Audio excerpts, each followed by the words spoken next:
Ang syudad sa San Carlos, pinagi sa Cooperatives and Livelihood Development Office, may turnover og unom ka rolling store niya do Pebrero 12 ning tuiga didto sa Bagsakan Public Terminal alang sa mga gagmay negosyante nga maoy ilang gamiton sa ilang panginabuhian. Ang mga nakadawat sa rolling store nga ubo sa San Carlos City Livelihood Assistance Program mao sila si Joan Botit, Melba Kilayco, Jovelyn Sabelo, Marlene Teleron, Pepito Verana ug si Fatima Porzuelo. Matod pa ni Raymond Dipitulan, Senior Cooperative Development Specialist, nga kining unom ka mga rolling store nga gitugyan sa syudad ngadto sa mga beneficiaries gikan kini sa pulo ka mga nego-carts suko negosyo sa Kariton nga gihatag sa probinsya ug laing 5 ka nego-carts nga gihatag gikan sa Department of Labor and Employment Condole binang tag 20 pesos matag adlaw nga hatagan sa mga unang beneficiaries kaniadto bilang ingreso sa nego-carts mo'y natigom sa syudad para maghimo na usab og mga rolling store.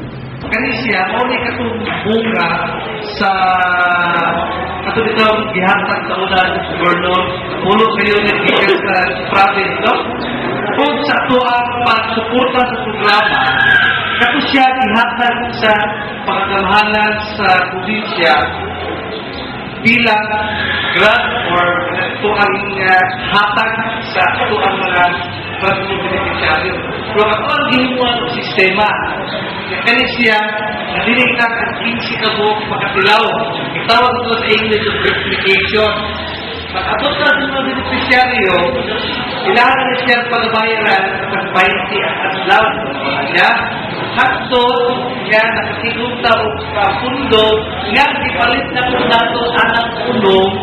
Ang mga nakadawat sa rolling store aduna usay obligasyon sa pagbayad og 20 pesos matag adlaw gikan sa Lunes hangtod Biyernes ug ila kini pagabayaran sulod sa tulo ka tuig para hingpit nga maangkon ang rolling store. Si Pitula ning ingon nga ang mga tag-rolling store nagbili kini og 14,000 pesos ug iyang iawhag ang mga beneficiaries nga mobayad gayud sa ilang obligasyon para daghan pa mga rolling store nga mahimo ang syudad aron daghan usab ang makapahimulos. Si Pepito Verana, usa sa mga beneficiaries, mapasalamaton nga siya usa sa mga nakapahimulos sa proyekto sa syudad ug siya nag-awhag usab sa iyang mga kauban nga mobayad gayud kay kini barato ra kaayo itandi sa uban. Salamat kay ko sa Atuang City no nga nalit assistance program sa livelihood no sa Atuang Bayan sa San Carlos. So kung makatampo sa kusinyo ha timana ang istorya nila no nga ang utang dapat bayaran. Kini gani ulang na interest ang di bayaran nato ang hastura sa pagpahimo katusinil. Diha sa mga okasyon ng kasanggap party list, hinghatag usab og motor oil ngadto sa Natoda na Bingkalan Tricycle Operator and Drivers Association ug ang paghatag niini giagi sa CLDO ug gidawat usab sa presidente sa Natoda nga si Toto Layon.